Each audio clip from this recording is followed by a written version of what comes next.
गेल्या मागच्या पंचवार्षिकमध्ये या माळशिरस तालुक्यामध्ये भाजपचे 2 आमदार होते. लोकांनी मतदान करून निवडून आलेले आमदार म्हणजे रामभाऊ सातपुते आणि विधान परिषद भाजपने दिल्यामुळे रणजितसिंह मोहिते पाटील असे 2 भाजपचे आमदार या तालुक्यामध्ये होते. हे 2 आमदार असताना कधी यांना अकलूजच्या दहशतीचा गोष्ट कधी आठवली नाही किंवा अकलूजच्या विकासासाठी हे दोघंही कधी अकलूजकडे फिरकले नाही किंवा अकलूजच्या प्रश्नासाठी निधीसाठी कधी भांडले नाहीत.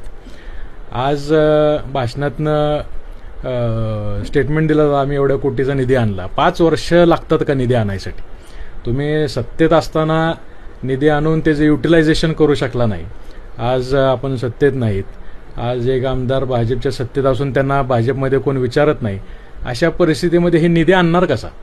त्यामुळे आम्हाला खात्री आहे की अकलूजच्या जनतेला सुद्धा खात्री झाली आहे की अजितदादा पवार साहेबांच्या नेतृत्वाखाली ज्यांनी बारामती पिंपरी चिंचवड सारखे शहर जे चांगल्या पद्धतीनं त्या ठिकाणी निर्माण केल्या निधीच्या माध्यमातून ते शहरं विकसित केलेत, अशा अजितदादा पवार साहेबांच्या राष्ट्रवादी चिन्हाचे घड्याळावर जे उभे राहिलेले आमचे उमेदवार आहेत, लोक त्यांना मतदान करून निवडून येतील आणि अजितदादांच्या माध्यमातून अकलूज शहराचा विकास त्या ठिकाणी होईल ही आम्हाला खात्री आहे. परंतु अशा वक्तव्यामुळे कुठेतरी अकलूजची राज्यभर आता बदनामी होत नाही. मला असं वाटतं की ही वक्तव्य फक्त इलेक्शन पुरतं केले गेलेले आहेत.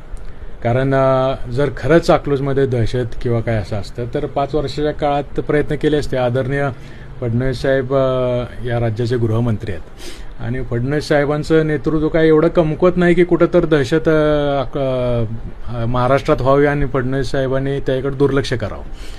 त्यामुळे जर ही दहशत होती तर या दहशतीला खतपाणी घालण्याचा किंवा दहशतीचा लाभ घेण्याचं काम रामभाऊंनी सुद्धा केलेलं आहे. त्यामुळे ते आमदार होते. त्यामुळे आज काय कोणाला बोलण्याचा नैतिक अधिकार राहिलेला नाही ना अकलूजचा विकास आम्ही करू हा बोलण्याचा अधिकार सुद्धा ना तुतारीला आहे ना भाजपला आहे. कारण इतके वर्ष अकलूजचे ग्रामपंचायत ज्यांच्या ताब्यात आहे तीच मंडळी आज तुतारीच्या चिन्हावर उभी आहेत. पालकमंत्र्यांनी असं सुद्धा म्हणजे त्या प्रश्नाला अनुसरून होतं की एक चिठ्ठी द्या, गुन्हा दाखल करतो किंवा करेक्ट कार्यक्रम करतो. काय म्हणजे आता आपला देश हा महामानव डॉक्टर बाबासाहेब आंबेडकरांनी दिलेली जी घटना आहे त्या घटनेवर चालणारा हा देश आहे.